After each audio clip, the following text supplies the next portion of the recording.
Yo everyone, what is going on? Welcome back to another video. 10-week cut has officially finished. Heading away tomorrow morning. So started with like a bit of a chit chat with this 10-week cut. I started off by sitting down, kind of talking through obviously what I was going to do, potentially where I was going to be at, and then I kind of went forward from there in terms of videos and stuff like that. But I said I would sit down, finish how I started, so I'm going to finish with kind of a chit chat. So if you kind of like this, just sit back, relax, just listen to what I'm going to say. I won't keep it too long, so I'm just going to run you through a couple of bits that I've found over these 10 weeks. One or two things results was, and then one or two things that might help you as well. So got the infamous whiteboard here again. Got one or two bits wrote down on the whiteboard, okay? So I'm going to focus on the far right here. Okay, so the far right is the weight. I know initially I said at the start I was going to weigh in every day,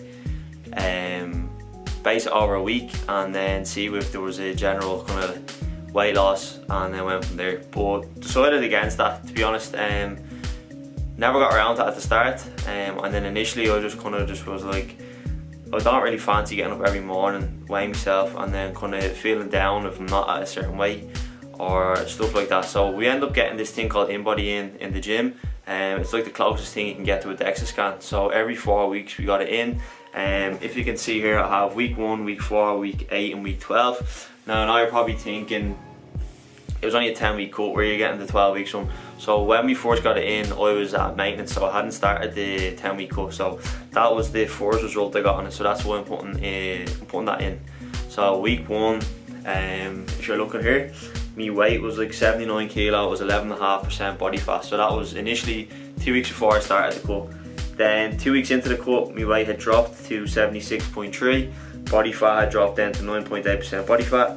Then again, 4 weeks later on, week 8, stepped on it again. It was 73.6. Body fat had dropped again by 2.5%, so it dropped down to 7.3. And then I was saying in the video that I just put up a couple of days ago that I was going to jump on it again this week. So this was the last one before I went away. 72.4 kilo and a 4.6% body fat.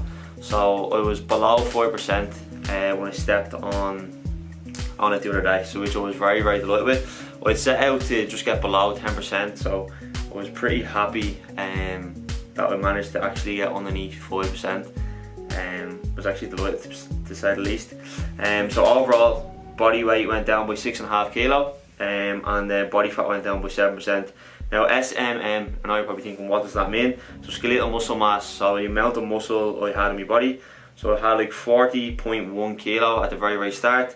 Now that dropped to 39.4 on week 4, and then 39.1 on week 8, and I managed to pull it back up to 39.6 on week 12. Now I thought that was very good, considering my weight had dropped to 72 and my body fat had dropped also.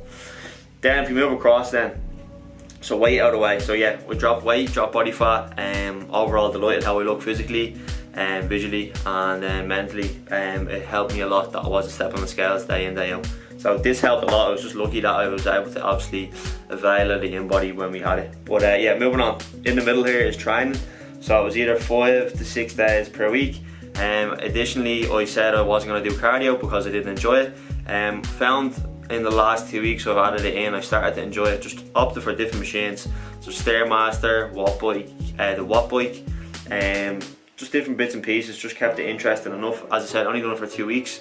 Initially it was like 10-20 minutes, and then I just pushed it. The last week I went up to like 30, and then even yesterday I done like 40 minutes. I ended up doing like 10 minutes skier, 20 minutes Stairmaster, and 10 minutes on an incline treadmill. So I actually just put stuff on my phone, just watched it, and it actually helped a lot.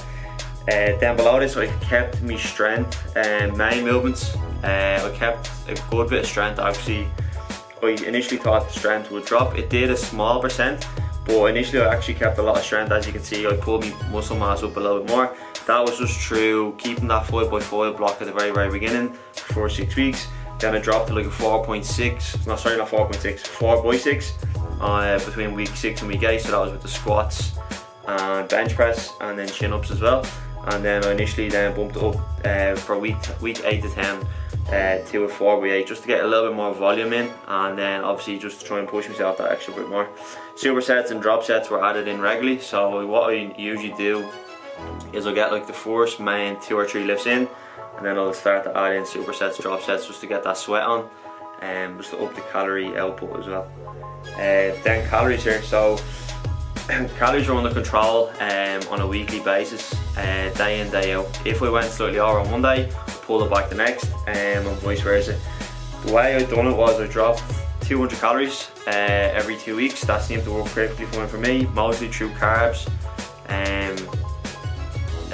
To be honest, I actually didn't really count carbs or fats this time around, so usually I had set out that I was going to hit each and every macro, but I was just usually I keep to the 3 macronutrients, but this time around I decided to just go with protein and calories, and to be honest it actually worked out a lot better. I wasn't stressing about hitting as many carbs or as many fat. I just kind of left it be, and then once the protein and calories were getting hit, everything else was pretty much good. Then the final week, the last 3 days, I've upped the calories a little bit. I know why you're probably thinking that, but I'm going to be eating a fair amount when I go away, so I don't want to be strict, and then when I get over here I take one bite of something and then my stomach just ends up in a knot. I've upped it a tiny bit the last couple of days, and my stomach is a little bit kind of bloated a little bit, but I'm hoping that these couple of days kind of stretches out a little bit, and then I'm perfectly fine with it over. I'll still keep a lot of my shape. I'm not going to like throw on tremendous amounts of size in 2 or 3 days, and once I don't go too mad with calories, and then I keep obviously it under control till I get over there. Obviously I'm going to enjoy it as much as I can when I get over there. But yeah, with the overall here as well, I used my MyZone on a lot of the days as well, just to track to see what the calories output was like. Most of the time I was hitting 600-700 plus sessions calorie output. But yeah, that was kind of like my overall view of the 10-week cut, to be honest. Weight went down, training was good, calories were good. It was tough, to say the least. It was very tough, but what you want to think is you want to make it sustainable. Now I say this on like my Instagram and my Facebook and that, you want to make it sustainable, so you want to be adding in stuff day in, day out that you can kind of enjoy. Well, I enjoy all my fields that I'm counting in, but you want to obviously make it sustainable, so you want to look at 6 months down the line, are you able to continuously do it on a weekly to daily basis. But yeah, like some of the field ideas that I threw out, hopefully it's took some of them in, hopefully it's kind of enjoyed the last 10 weeks. I'm pretty much delighted where I've finished up. What I'm going to do to wrap this video up is I'm going to do a physique update. So I'm going to do a physique update. I'm going to show you the one. Yeah, hopefully you've enjoyed the videos building up to this 10-week cut. Hopefully a lot of this made sense. And yeah, I'm just looking forward to going away now. But next video I should have up should be the Florida vlog. I might even do 1 or 2 bits over there in terms of training, or like a full day of eating maybe. But yeah, I'm going to wrap this video up with a physique update. Hope to see you soon. Like below if you enjoyed the video, if you like the last 10 weeks of me kind of putting up some interesting stuff, and yeah, stay tuned for the physique update, and I'll catch you in the next one.